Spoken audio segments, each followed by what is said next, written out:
going to jump into has to do more with your passion, okay, and baseball. So the league is now still letting pitchers know that they're going to crack down on this balk rule. Right. Now they've always, it's not like balking has just gone on and on and on. But my question on this to you is, we've now got bigger bases, we got a pitch count.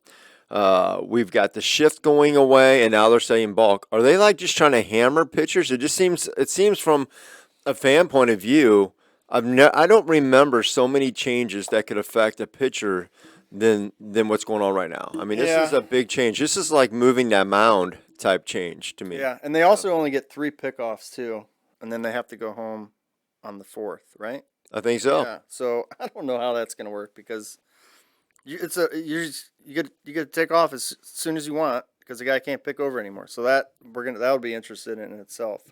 Um, but it seems like the pitchers are getting a brunt of these new rules. But it kind of makes sense. I mean, you think about who holds the ball the most during the game. Well, that's true. And if you're trying to speed it up, but are they going to speed it up? I mean, we were talking a little bit earlier, and you were kind of sharing with, you think that there's going to be a Yeah. lot more people. Well, listen, 15 seconds, and I don't know. I haven't read anything about when that clock starts. Maybe it's as soon as he gets the ball back, but 15 seconds is not a lot of time. It doesn't take into consideration the situation. Late in the season when maybe the race is tight and the clubs.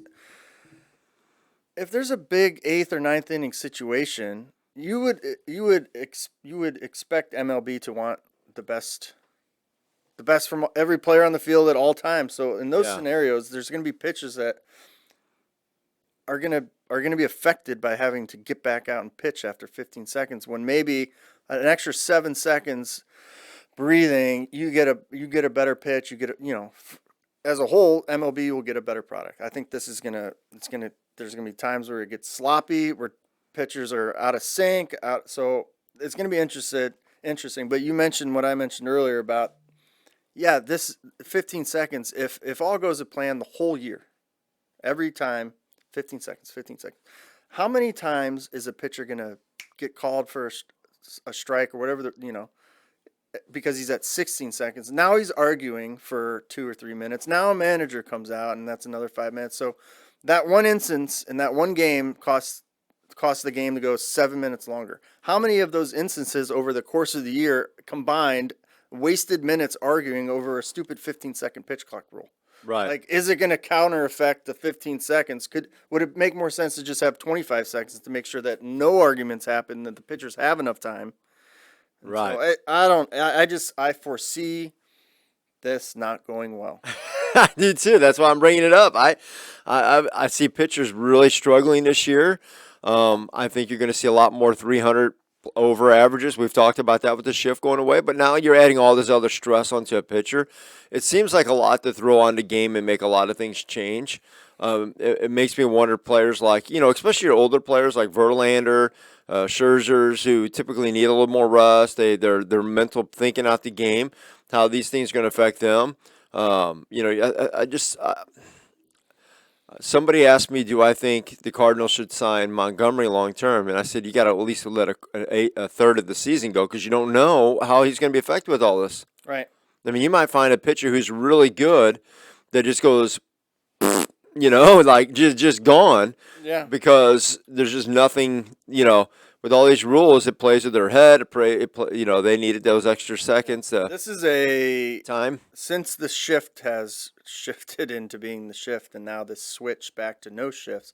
You guys have no idea how pitchers are going to do or hitters are going to do. I Right. mean, we might see a career 250 guy hit 300 for the next 5 years just because of this shift, Yep. or vice versa. Montgomery, that is a 3.5 4 guy, because he likes to bury that pitch into righties to get them to roll over. His changeup to roll over. Like, who knows how that's going to be affected? He's literally only pitched in the big leagues since there was a shift. So you have no idea. Yeah, exactly. I that goes back to my thoughts there. It's going to be very, very interesting to see. the people I think who are going to benefit most from this will be those in the minors because they'll be a little bit better to be able to adapt and be prepared. You may see a young crop come up in the next year, Yeah. a little better groomed for all the changes.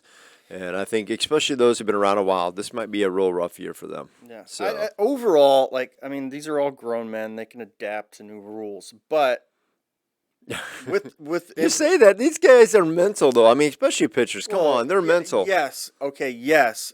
I'm not saying that it's going to be 100% success rate, but you know, is it going to be 95%? Are there going to be 5% of the pitchers that just Yeah, are over they're the not all clock? going to go crazy, No. right? And how much of that time is going to affect this overall time you're trying to save with the 15-second pitch clock? Yeah, I am going to agree with you that I just think it's I get where they're trying to go. I understand the want to speed up the game. On the other hand, pitching duels. I mean, some of the greatest games aren't with hitters; it's pitchers. But that doesn't make that doesn't sell tickets unless you're a real fan. You know, this just came to me. This might sound really stupid. It might sound really stupid as it's coming out of my mouth, and I'll say this is really stupid. I shouldn't have said that.